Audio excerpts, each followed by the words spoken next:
Mwongeye kwirirwa abakurikiye TV yacu Vumbura TV. Ndabashuje mwebwe mwese mukomeza kutwereka ko mudushyigikiye mukanda subscribe kuri Vumbura TV.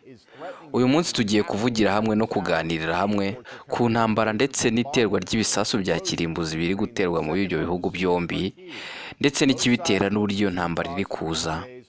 Muri kumwe na Manishimwe Vincent ninjye ugiye kubagezaho aya makuru.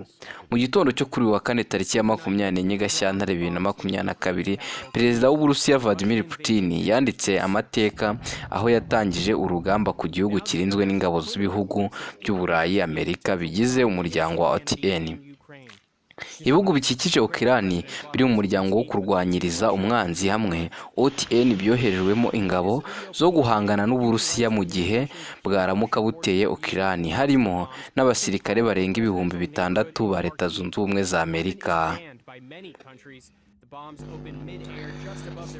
Perezida Putin yasabye ingabo za Ukraine gushyira intwaro hasi bitaraba bibi cyane, ndetse abwira abazitambika ibitero by'Uburusiya bose ko bazabona ishyano ryihuse ry'ako kanya. Yagize ati, nafashe icyemezo cy'ibikorwa bya gisirikare. Icyo nshaka si ugufata ubutaka bwa Ukraine, ahubwo ni ukwambura intwaro ingabo z'icyo gihugu.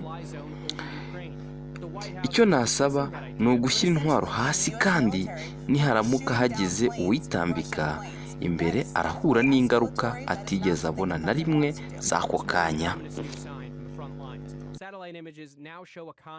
Vincent Manishimwe, Vumbura TV.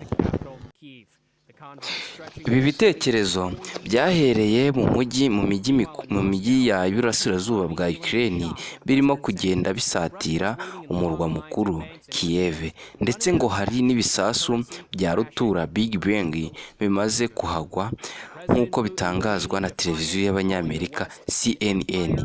Uburasirazuba buvuga ko ibi bwabikoze bitewe n'uko intara ya Ukraine yitwa Donbass ihana urubibi n'Uburasirazuba ibangamiwe bikomeye n'ibikorwa bya gisirikare by'ubwicanyi ku baturage ba Ukraine bishobora kwitwa jenoside. Perezida wa Leta Zunze Ubumwe za Amerika Joe Biden yavuze ijambo rito ribanziriza iryo aza kuvuga ku manywa yo kuri uyu wa kane, ko abaturage ba Ukraine bibiri bimeze nka Dawidi na Goliyati.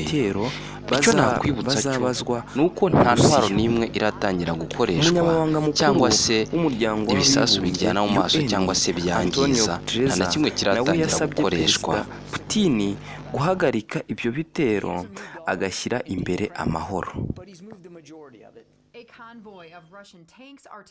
Gusa njye icyo navuga si ukuvuga ko Ukraine izatsindwa iyi ntambara, gusa none bifite icyo bivuze ndetse n'aho bihuriye mu gihe iyi ntambara yashobora kumara igihe kirekire, kuko bifite ibibazo byinshi ndetse n'ingaruka kuri Ukraine, cyane cyane mu gihe hari abaturage barimo barabigenderamo, abaturage b'inzirakarengane batazi icyo barimo barazira, bari kuzira ubusa akarengane.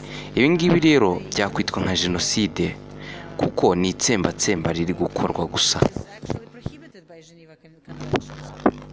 Tugendeye nko kuri military balance, tuvuze nko kuri manpower, Uburusiya bukubye kabiri kuri military balance, bukubye kabiri Ukraine.